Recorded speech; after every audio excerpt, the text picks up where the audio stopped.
Voici le deuxième pays avec la plus longue espérance de vie au monde, l'Espagne. Pays de naissance de ma grand-mère, Barça Real, le flamenco, les tapas, Marbella, les go-fast, 79 ans pour les hommes, 85 pour les femmes, absolument aucun point commun avec le champion de la longévité, le Japon.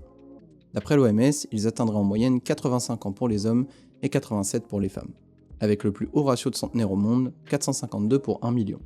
À titre de comparaison, c'est 3 fois plus qu'en France. Mais ce qui nous intéresse vraiment, c'est cette petite île, Okinawa.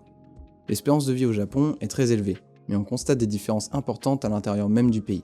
L'espérance de vie d'Okinawa est bien supérieure à la moyenne nationale. Comment une petite île japonaise ravagée par la guerre et la famine détient aujourd'hui le record de longévité dans le monde?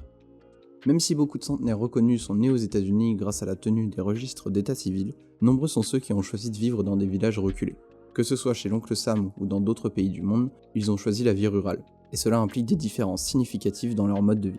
Okinawa n'y échappe pas, c'est la seule province du Japon dépourvue de réseau ferroviaire, le reste du pays étant très dépendant de ce moyen de locomotion pour leur trajet moyen-court.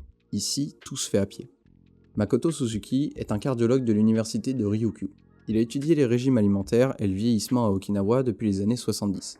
Les frères Willox faisaient partie de son équipe. Ils ont compilé les 700 articles écrits par Makoto et ont publié leurs conclusions en 2011 dans un ouvrage baptisé The Okinawa Program. Ceux qui n'aiment pas les chiffres, prenez un Doliprane, je vais essayer de faire ça rapide. D'après ces recherches, on apprend que les natifs consomment une grande variété d'aliments, essentiellement d'origine végétale. 206 sortes sont notées comme régulières, ils mangent en moyenne 18 aliments différents par jour, en comparaison, les recommandations européennes sont de 14. C'est la seule province consommant moins de 10 grammes de sel par jour, l'aliment le plus consommé est le riz blanc, 30% de leurs calories sont obtenues par les légumes, ils mangent du poisson 3 fois par semaine et consomment 3 fois moins de sucre que le reste du pays. Les habitants d'Okinawa sont adeptes d'une théorie appelée Hara Hashibu, un concept japonais du XIIe siècle selon lequel pour vivre mieux et longtemps, vous ne devez pas remplir votre estomac au-delà de 80%.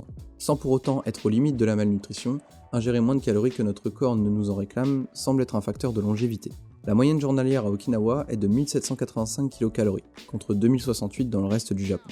Cette restriction calorique peut être facilement atteinte en réduisant notre consommation d'aliments comportant un excès de calories vides, comme l'alcool, les fritures ou autres pâtisseries. L'un des bénéfices de cette restriction est qu'elle réduit les niveaux IGF-1. L'une des principales causes de vieillissement est une quantité excessive de cette protéine dans le sang. Je vous renvoie vers ma source en description pour la partie médecine pure, mais globalement, la plupart de l'inconfort de la vieillesse est causé par un niveau élevé d'IGF-1. A contrario, certains aliments ont des propriétés anti-vieillissantes. Les antioxydants sont des molécules qui retardent l'oxydation des cellules et donc leur vitesse de remplacement. Cette liste est celle des aliments antioxydants les plus consommés par les habitants d'Okinawa.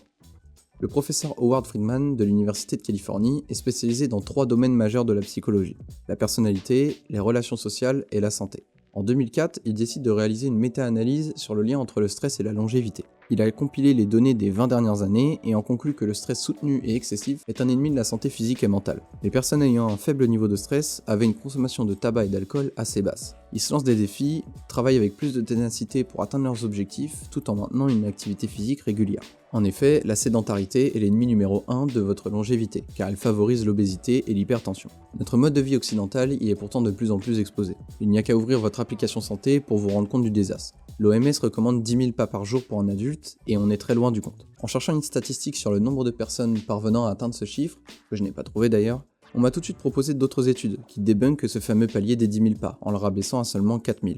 Cependant, toutes sont d'accord sur un point. L'être humain n'est pas fait pour rester assis toute la journée. C'est le combat de Gavin Bradley, expert sur le sujet, qui est fondateur et directeur de la campagne Get Britain Standing, traduit littéralement par « Mettre la Grande-Bretagne debout ». Le but de celle-ci est de sensibiliser le grand public et surtout les employeurs aux nombreux risques sur la santé liés à une position assise prolongée. Je cite, « Le métabolisme ralentit à 90% quand on reste assis pendant 30 minutes. Le simple fait de se lever de sa chaise pendant 5 minutes ramène tout à la normale. » Okinawa est ce que l'on appelle une zone bleue, une zone géographique où l'espérance de vie est anormalement élevée comparée au reste du monde. On en compte aujourd'hui 4, ainsi qu'une 5e plus controversée. Toutes ces zones partagent nombre de points communs dans leur mode de vie. D'après les études réalisées dans celles-ci, les personnes qui vivent plus longtemps ne sont pas celles qui font du sport, mais celles qui bougent le plus. Ils ne pratiquent pas de sport tels que le football ou la course à pied, mais des activités plus douces comme la marche, le yoga ou le tai chi. Par contre, ils en font tous les jours, ne serait-ce que 5-10 minutes, et en groupe, ce qui leur permet de garder cet aspect social très important même en vieillissant. En plus d'améliorer la circulation sanguine, ce type d'activité apporte également des avantages significatifs pour les articulations. Comme les habitants d'Okinawa en ont témoigné, il faut rester actif sur le plan physique, mais aussi mental pour connaître un vieillissement plus doux. L'esprit possède un pouvoir décisif sur le corps, et aussi sur sa vitesse de vieillissement. Les personnes qui vivent très longtemps partagent deux traits communs, la pensée positive et une forte expressivité émotionnelle. C'est un point commun autant chez les femmes que chez les hommes, centenaires et super centenaires, donc 110 ans et plus. Ils ont eu une vie pleine, souvent difficile, mais ils ont su l'affronter avec optimisme, en surmontant les obstacles sur leur route. La raison scientifique serait qu'une attitude sereine devant les difficultés réduirait le niveau de stress. On retrouve chez ces centenaires un autre courant philosophique, l'hédonisme, ou plutôt son contraire. L'hédonisme est une théorie grecque selon laquelle le but de l'existence humaine est la quête de plaisir, l'évitement de souffrance et par prolongation, la satisfaction des désirs immédiats. Or, on a bien compris que si on choisit cette voie, on reste dans son canapé devant la télé, on commande un Uber Eats et fin du projet Summer Body. Les Japonais savaient que ce n'était pas le chemin à suivre, surtout pour ce qui est de l'alimentation. Et comment résister à toutes ces tentations? En méditant. Peu importe la variante de la méditation, le but est le même, apaiser notre esprit. On a peur de se lancer car on a peur de mal faire, alors qu'il n'y a pas de mauvaise bannière. L'important est le moment présent, vivre en harmonie avec ses émotions sans nous faire submerger.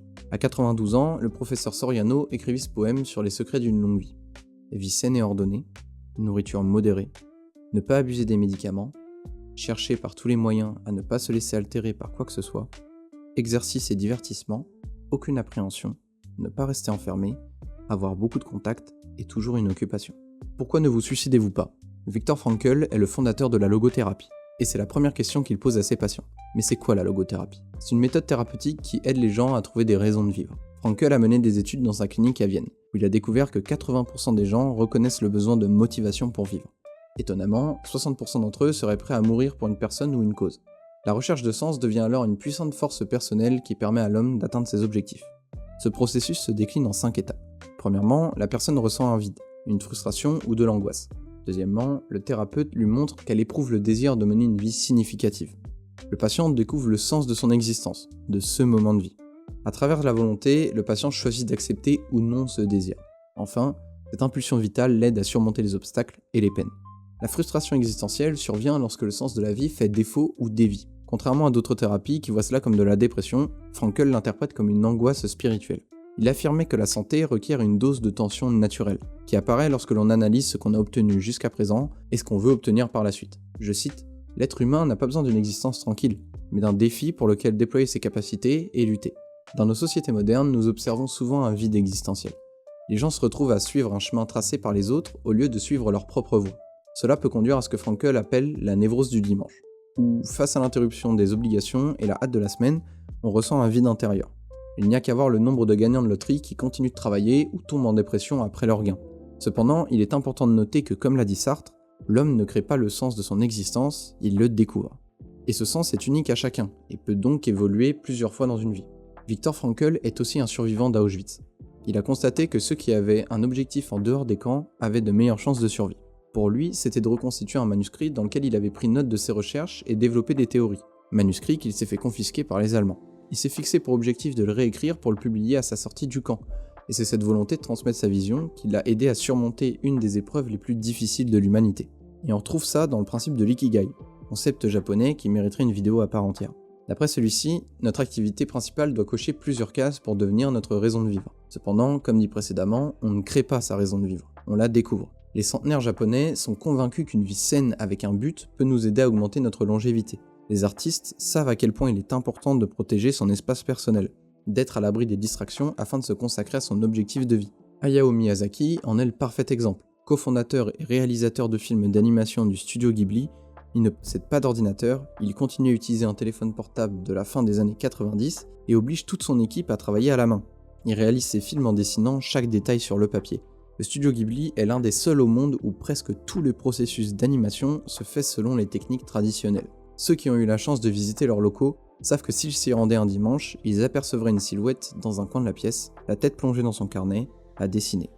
Un homme simple, qui ne lève pas la tête, mais qui salue par un « Ohayo ». Voilà où le détenteur de plusieurs Oscars passe son dimanche, à dessiner en solitaire. En 2013, Hayao annonce sa retraite. Pour célébrer l'événement, la chaîne de télévision NHK réalisa un documentaire spécial qui montrait le Takumi dessiner pendant ses derniers jours de travail. Dans presque toutes les scènes, on le voit à l'œuvre. À un moment, ses collègues tiennent une réunion et il reste dans un coin à dessiner sans écouter les autres. On le voit se rendre à pied au travail le 30 décembre, jour de vacances nationales au Japon, ouvrir les portes du studio Ghibli pour y passer la journée à dessiner seul. Le lendemain de sa retraite, au lieu de partir en voyage, Miyazaki se rendit au studio et s'assit pour dessiner. Ses collègues de travail firent une drôle de tête, ne sachant que dire. Un an après sa retraite, il déclara qu'il ne fera plus de long métrage, mais qu'il dessinerait jusqu'au jour de sa mort.